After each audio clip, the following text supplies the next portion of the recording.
ধুনীয়া ৰাস্তাৰে আমি এতিয়া গৈ আছোঁ অকোৱা পকোৱা ৰাস্তাৰে গৈ আছোঁ আৰু গৈ গৈ পামগৈ আৰু এতিয়া পুখুৰী পাৰে পাৰে গৈ আছোঁ এনেকৈ আৰু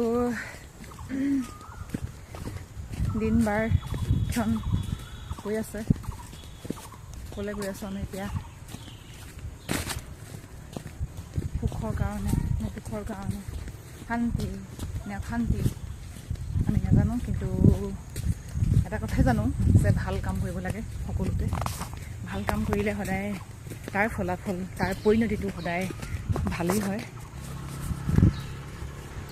আৰু দেউতাকে এনেকৈ মোক ভিডিঅ' কৰি গৈছে দলং এখন পাৰ হৈ গৈছোঁ দেই এইফালে যদি কেনেবাকৈ দলংখনত মোৰ মোবাইলটো পৰি যায় লোকচানটো বহুত হ'ব যিবিলাক মানে হেৰি ফোন নম্বৰ আছে সেইবোৰ নাইকিয়া হ'ব সেইকাৰণে মোবাইলটো বেয়া হ'ব বুলি আজিকালি ভয় লাগে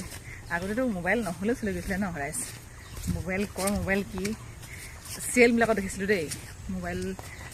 লৈ কথা পাতে যে তেতিয়া আমি ভাবোঁ মোবাইলটো বহুত বেছি তেতিয়া অৱশ্যে ভালো আছিলে বাৰু দামী বা ল'ব নোৱাৰে সাধাৰণ মানুহে ল'ব নোৱাৰে বুলি ভাবিছিলোঁ কিন্তু এতিয়াতো আজিকালি মোবাইলৰ যুগ সকলোৱে ব্যৱহাৰ কৰে আৰু বহুতে ইয়াৰ সুবিধাও পাইছে ইয়াৰ পৰা লাভালাভ হৈছে বহুতে মোবাইল ব্যৱহাৰ কৰিয়েই নিজৰ ঘৰখন চলাইছে পৰিয়াল চলাইছে সেনেকুৱা ধৰণৰ আৰু ব্যৱসায় কৰিব পৰা যায় মোবাইলৰ যোগেদিয়েই নিজৰ কণ্টেণ্ট বনাব পৰা যায় আৰু পঢ়িব পৰা যায় গতিকে সেয়াই আৰু মোবাইল আজিকালি কোনো ওলাই কৰিব নোৱাৰে ইগন'ৰ কৰিব নোৱাৰে মোবাইলটো গতিকে ময়ো ব্যৱহাৰ কৰি আছোঁ ভাল হওক বুলি মই ব্যৱহাৰ কৰি আছোঁ এনেকৈ আৰু দেখিছে ৰাইজ ইমান ধুনীয়া ৰাস্তাটো প্ৰথম অৱস্থাত ৰাস্তাটো একদম আহিব নোৱাৰা হৈছিলে বোকা পানী নধৰা কিন্তু এতিয়া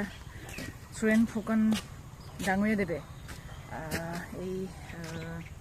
বাসিন্দাসকলৰ কাৰণে খুব ভাল কাম কৰি দিলে সেইটো ৰাস্তা বনাই দিলে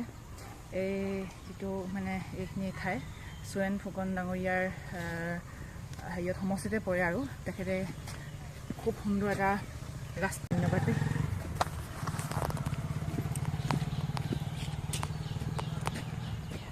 হ'ল ন